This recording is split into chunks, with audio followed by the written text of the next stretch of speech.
সন্ত্রাস, দুর্নীতি, রাহাজানি, চাঁদাবাজি, খুন গুম করতে করতে করতে করতে আওয়ামী ছাত্রলীগ নামটাকে এমন ভাবে পচিয়ে ফেলেছে, ছাত্রলীগ নামটা শুনলেই এখন সবার মনে একটা ঘৃণা জন্ম নেয়।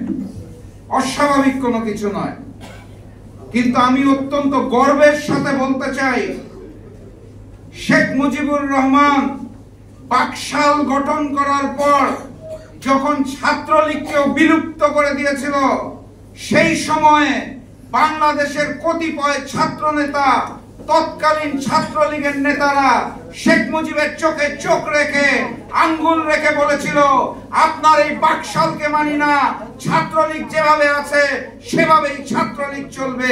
সেই ছাত্রলীগে আজকের জাগপা ছাত্রলীগ।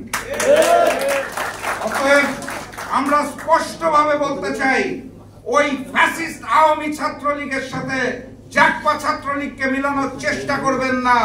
জাগপা ছাত্রলীগের ইতিহাস অন্যায়ের বিরুদ্ধে প্রতিবাদের ইতিহাস, আওয়ামী লীগের বিরুদ্ধে প্রতিবাদের ইতিহাস, দুর্নীতির বিরুদ্ধে প্রতিবাদের ইতিহাস, এবং একই সাথে সাথে ওই ভারতীয় আধিপত্যবাদ এবং আগ্রাসনের বিরুদ্ধে প্রতিবাদের ইতিহাস।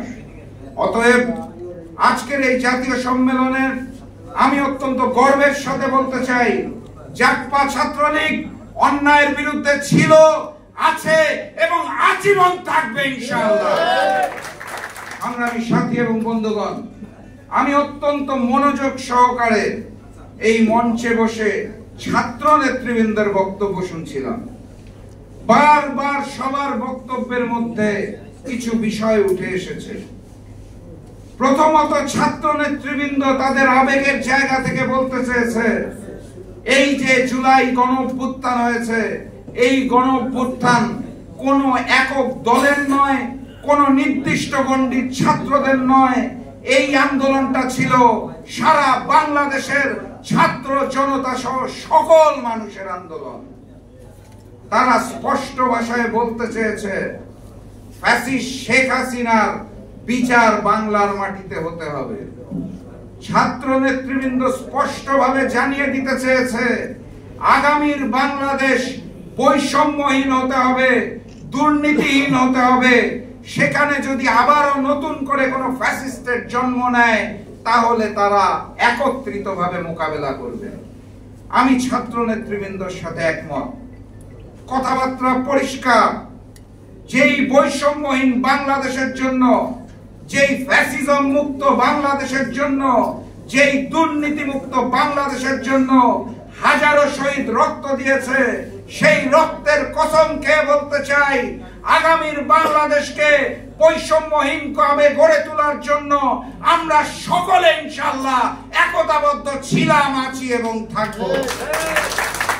ভবিষ্যতে যদি কোনো রাজনৈতিক দল, কোন ছাত্র সংগঠন আমাদের ঐক্যে ফাটল ধরাতে চায়, অথবা কেউ কেউ যদি আলাদা করে শুধুমাত্র নিজেরা ক্রেডিট নিতে চায়, আবারও ফ্যাসিজমের জন্ম দিতে চায়, তাহলে স্পষ্ট ভাষায় জানিয়ে দিতে চাই, আমরা একত্রিতভাবে রাজপথে নামবো। কথাবার্তা পরিষ্কার, বাংলার মাটিতে আওয়ামী লীগের রাজনীতি নিষিদ্ধ। একই সাথে সাথে বাংলাদেশের মাটিতে আমরা ওই ভারতীয় আগ্রাসন এবং আধিপত্যকে চিরতরে কবর দিয়েছি, আর ভারতীয় আগ্রাসন মেনে নেওয়া হবে না। অন্তর্বর্তীকালীন সরকারকে জানিয়ে দিতে চাই, শুধুমাত্র বৈষম্য বিরোধী ছাত্ররা নয়, সকল ছাত্র সংগঠন রাজপথে ছিল, সকল গণতন্ত্রকামী রাজনৈতিক দল রাজপথে ছিল, সাধারণ মানুষেরা রাজপথে ছিল। শুধুমাত্র বিশেষ গোষ্ঠীকে নিয়ে আপনারা ক্রেডিট দিবেন না। আগামীর বাংলাদেশ হবে সবার বাংলাদেশ। সেই বাংলাদেশে আমরা আর নতুন করে কোনো ফ্যাসিস্ট সৃষ্টি হতে দেব না ইনশাআল্লাহ। সংগ্রামী সাথী এবং বন্ধুগণ, আজকের খবর দেখছিলাম, অত্যন্ত দুঃখের সাথে দেখলাম আমাদের অন্তর্বর্তী সরকার সিদ্ধান্ত নিয়েছে, বাংলাদেশের যে কোর্ট আছে, সেই কোর্টের, হাইকোর্টের, সুপ্রিম কোর্ট মিলিয়ে 50 জন মানুষকে তারা ভারতে পাঠাচ্ছে ট্রেনিং নেওয়ার জন্য। কেন এখনো এই অবস্থায় কোর্টে যারা রয়েছেন সেই 50 জনকে ভারতে যে ট্রেনিং নিতে হবে আমার বোধগম্য আসে না। আমি এখনো বুঝতে পারি না ভারত